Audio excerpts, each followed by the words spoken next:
The LPGA Tour is the longest standing women's sports organization in history, and it was founded by just 13 women. These 13 women not only played on the tour, but they did everything from promoting to administrative tasks to even cutting the greens. And I think it's super important that we highlight these 13 ladies. So I just want to tell you a little bit about each of these 13 women. And anyone who wasn't inducted into the LPGA Hall of Fame by themselves was inducted in 2024 as a group.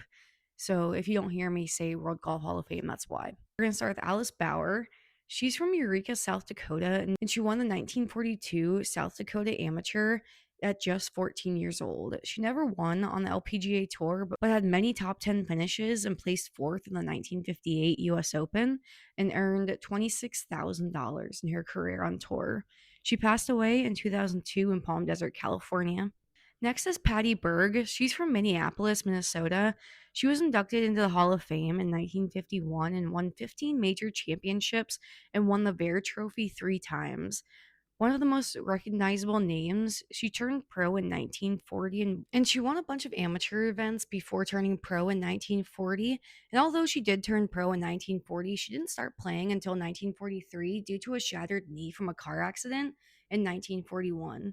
She won the very first U.S. Women's Open in 1946. She passed away in 2006 in Fort Myers, Florida.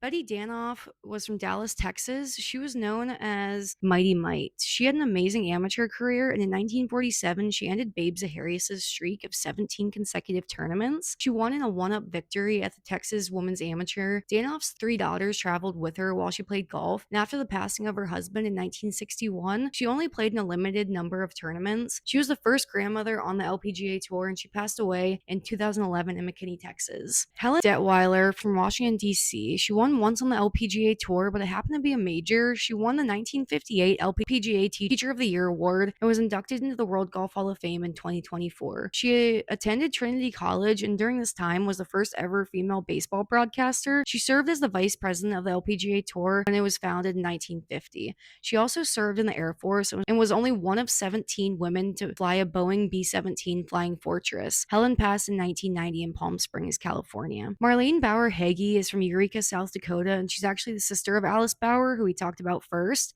and their dad was a golf pro. At the age of 10, she won the California Long Beach City Boys Junior Championship, and by 13 had captured a few more amateur titles. She joined the LPGA Tour just before her 16th birthday, and she had 26 victories during her long career on tour. She was inducted into the LPGA World Golf Hall of Fame in 2003. She was the last surviving founding member of the original 13, passing away in 2023 in Rancho Mirage. Helen Hicks is from Cedarhurst, New York. She's said to be the very first woman pro golfer. In 1934, she signed with Wilson Sporting Goods to travel and promote the Wilson brand. She also had a pilot's license for a small single-engine plane to help her with her travels, and it made this job so much easier. After turning pro, she quickly won 2 major championships. These were her only 2 wins on tour, but she did have an insane amateur career. She passed away in 1974. Opal Hill is from Newport, Nebraska. She took up golf at 31 after a doctor prescribed light activity to help her recover from a kidney infection. She went on to win the Trans-Mississippi Women's Am 4 times, as well as the Women's Western Am 3 times, and the Missouri Women's Am consecutively from 1935 to 1937. She won 2 major championships during her time on tour and helped her Curtis Cup team to victory 3 times. She passed away in 1981 in Kansas City. Betty Jamieson was from Norman, Oklahoma. She won 3 major championships and started winning big tournaments at just 13 years old. She became the first player to win the Western Am and Western Open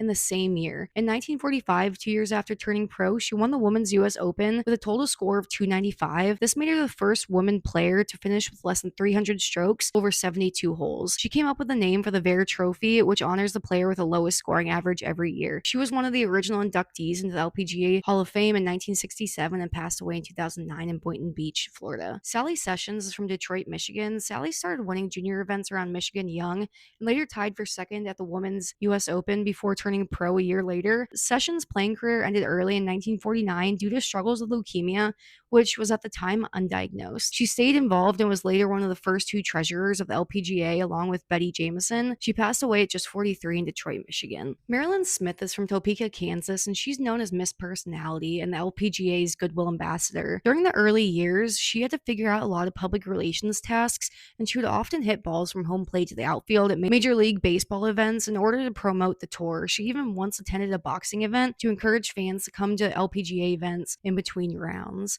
In total, she won 21 tournaments on tour, including two majors, and despite her focus on her game, she was always committed to helping the LPGA build a strong foundation. She was president of the LPGA from 1958 to 1960, and in 1973, she became the first TV commentator at a men's golf event. She passed away in Goodyear, Arizona in 2019. Shirley Spork is from Detroit, and she had a very keen eye for the golf swing and was a member of the LPGA Teaching and Club Professional Hall of Fame. She won the National Collegiate Championship for Eastern Michigan in 1947, and this is the equivalent of the NCAA championship.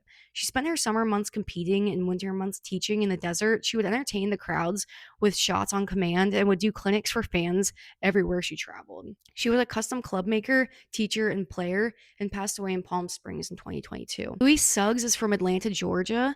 She was nicknamed Little Hogan. She had an insane amateur career. She won the Georgia Am twice, Southern Am twice, the U.S. Women's Am, the Women's British Am, and she was a member of the 1948 Curtis Cup team. She even won a few professional events while she was an amateur.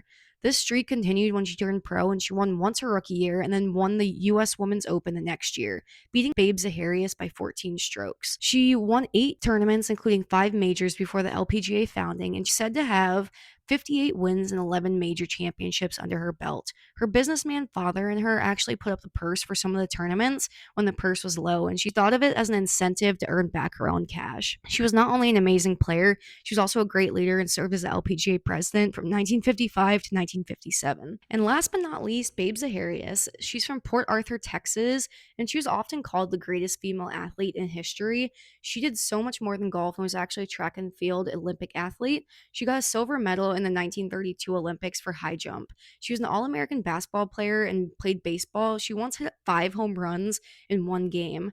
She focused on golf later, and in 1935, the USGA deemed her a professional athlete because of her earnings in baseball and basketball. She regained her amateur status in 1943 and won 17 events.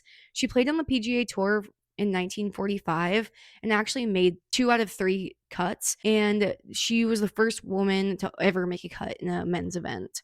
In total, she had 41 LPGA Tour wins, and combined with amateur wins, that brings us to over 80 wins. She passed away in 1956 in Galveston, Texas. The LPGA Tour is an amazing institution. Like I said, it's the longest running women's sports organization in history. So knowing that these 13 women started it and ran every aspect of it is really cool.